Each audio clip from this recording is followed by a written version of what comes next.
নমস্কার বন্ধুরা, আজকে আমি রান্না করতে চলেছি ঠাকুমার রান্নাঘরে। তো গ্লাস কাপ মাছ নাতি বাজার থেকে নিয়ে এলো। এইগুলো 4 পিস আছে গ্লাস কাপ মাছ, তার সঙ্গে আছে বাটা মাছ। এইগুলো দিয়ে আমি, তার সঙ্গে মাছের তেল আছে। আমার নাতিরা তো ছোট মাছ খায় না, তার জন্য আমরা বড় 4 পিস এনেছি, 2 নাতিদের জন্য গ্লাস কাপ মাছ। তো আমি মাছগুলো ভালো করে নুন হলুদ মাখিয়ে নিই।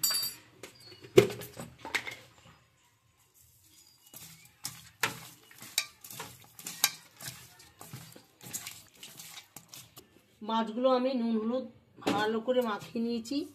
এবার আমি সবজিগুলো কেটে নেব। এগুলো কেটে নেব, কেটে সব পরিষ্কার করে আমি ধুয়ে এনেছি। এবার আমি গ্যাসটা জ্বালিয়ে উনুনটা কড়া দিয়েছি।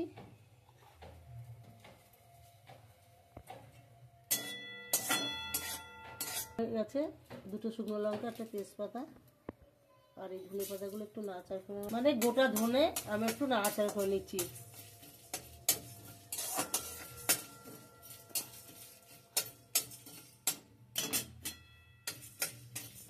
ধনেটা একটু হালকা ভাজা হয়ে গেছে। এবার আমি কটা গোটা জিরে দিয়ে দিচ্ছি, আর একটু আমি নেড়ে চেড়ে ভালো করে ভেজে নেব।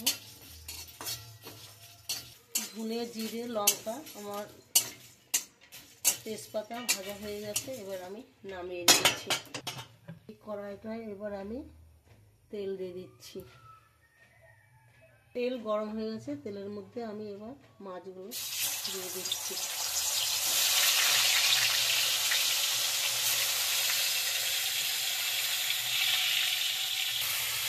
মাছগুলো আমি সব একে একে ভেজে নেব। মাছ ভাজা সবগুলো হয়ে গেছে, এবার আমি তুলে নিচ্ছি। বেগুনগুলো আমি ভেজে নিচ্ছি।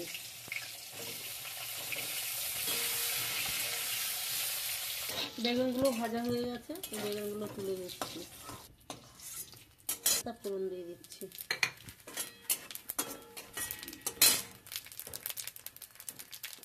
এবার দিয়ে দিচ্ছি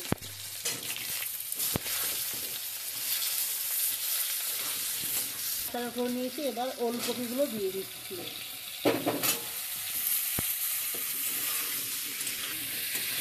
একটু ভালো করে ভেজে নেব। আর ওলকপি ভালো ভাজা হয়ে গেছে। এবার আমি কাঁচা লঙ্কাগুলো দিয়ে দিচ্ছি। এটাতে স্বাদ মতো নুন আছে, আর একটু কাশ্মীর লঙ্কা গুঁড়ো আছে।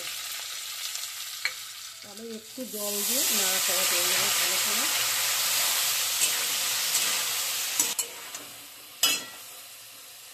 নুন হলুদ দিয়ে সব সবজিগুলো ভালো কষা হয়ে গেছে। এবার আমি জল দিয়ে দিচ্ছি।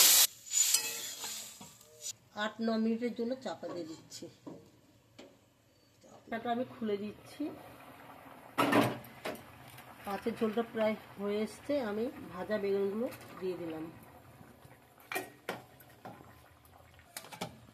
ভাজা মাছগুলো দিয়ে দিচ্ছি।